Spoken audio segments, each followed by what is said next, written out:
Come to me. Come to me.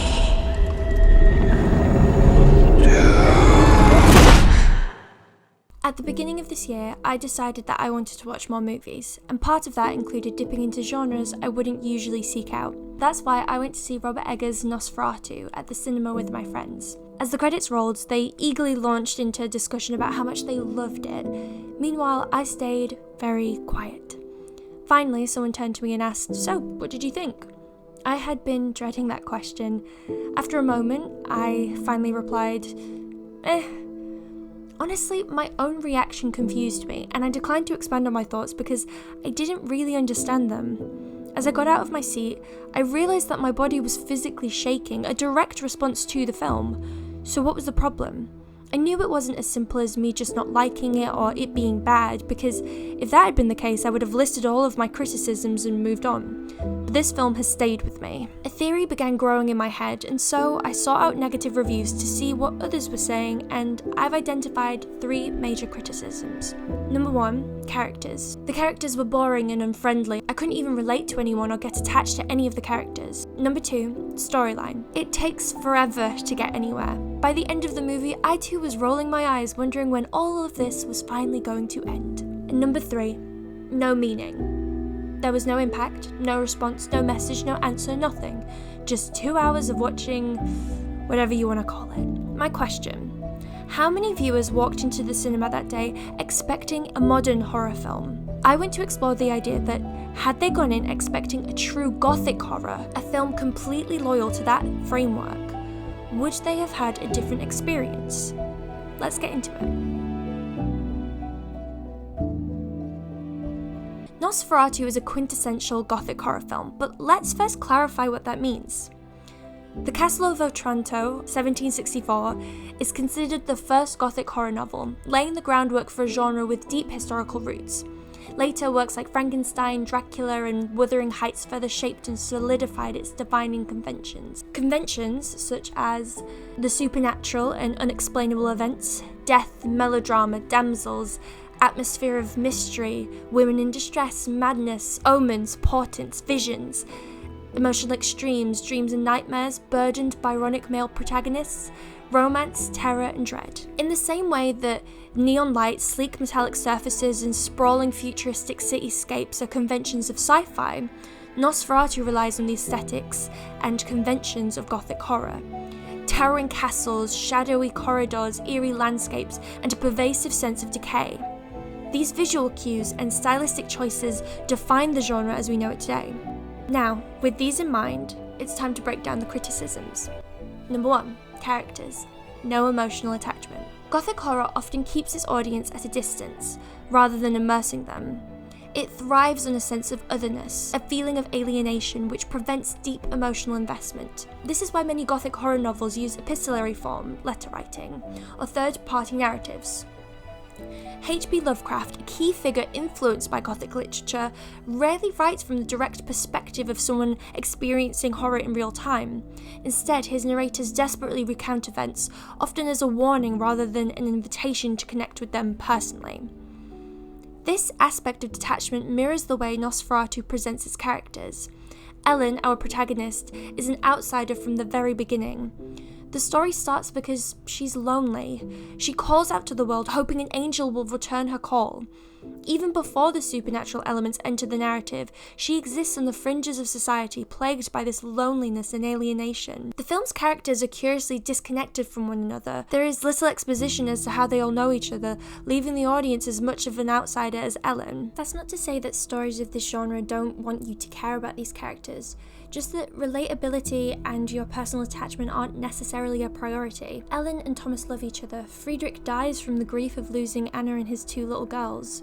There's a scene in the film where the characters of Ellen and Anna are speaking together, and we get a peek at how deeply the relationship runs. It's like the film taking a quick break from itself for this moment. There's something almost akin to true crime in this. True crime is about recounting tragic events. You watch them in the knowledge that these events have already happened and you are simply just there to see them play out. There is nothing you can do. Furthermore, the film's dialogue is uncharacteristically earnest for modern audiences. Unlike many contemporary films which often lead into self-awareness or irony, Nosferatu presents its characters with a sincerity that some might find off-putting. This film does not seek to cater to modern sensibilities, but rather returns to an older, more theatrical style of storytelling. Number 2, storyline. Bit boring.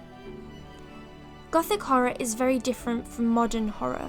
Horror as we know it today often relies on jump scares and adrenaline-fueled moments of fear, while Gothic horror cultivates a slow-burning sense of foreboding and ease.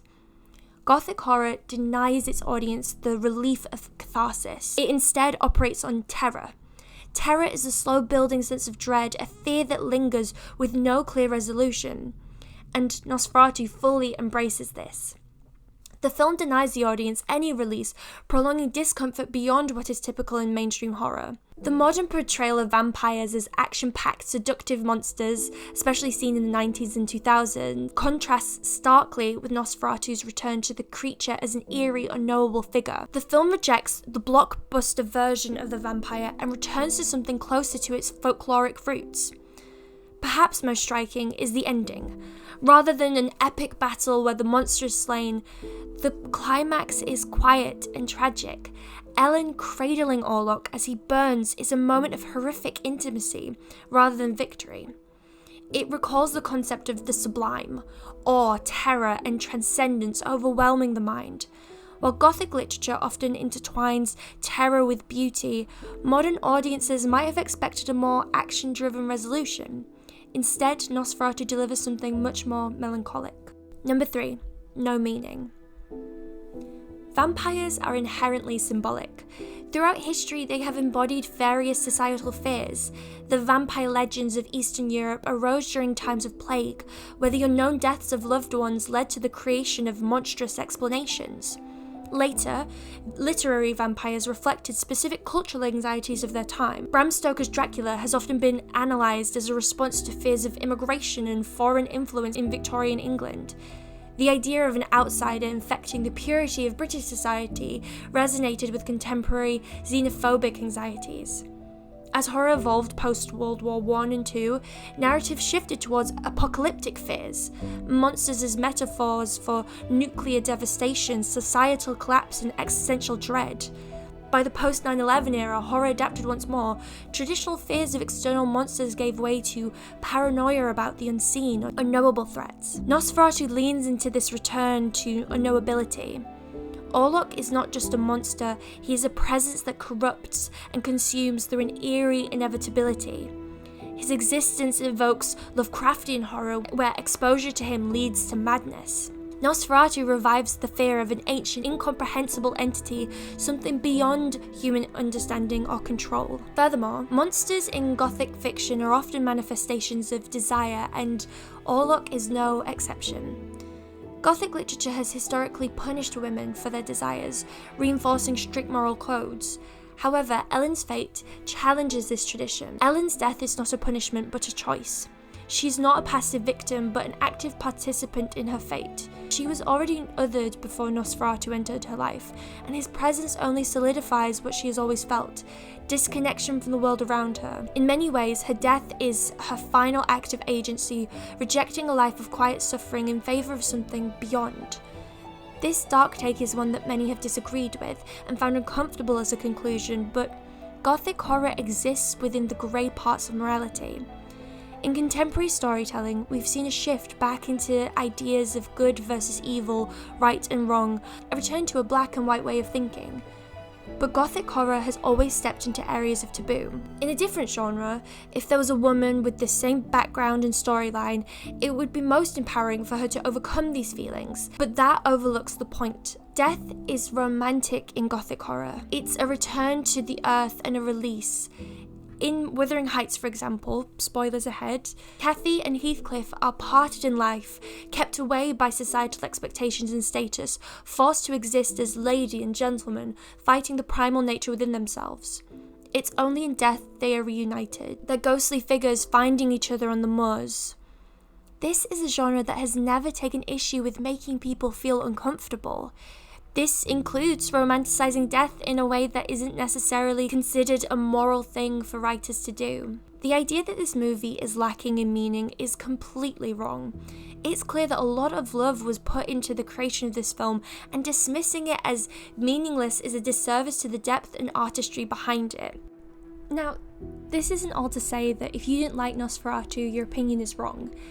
The intention of this video is to highlight how important media literacy is, and how you can lose out when you don't fully understand a genre or what a director is attempting to do with it.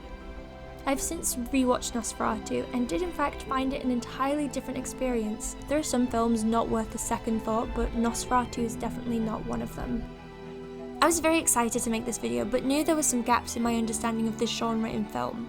Luckily, I have two extremely knowledgeable friends in this area, an English literature master's student and a horror enthusiast. I just wanted to give a quick thank you to the two of them, as my arguments wouldn't be nearly as strong without their insights, so thanks guys. I hope you liked this video. Make sure to like and subscribe if you want to see more stuff like this, and thank you so much for watching.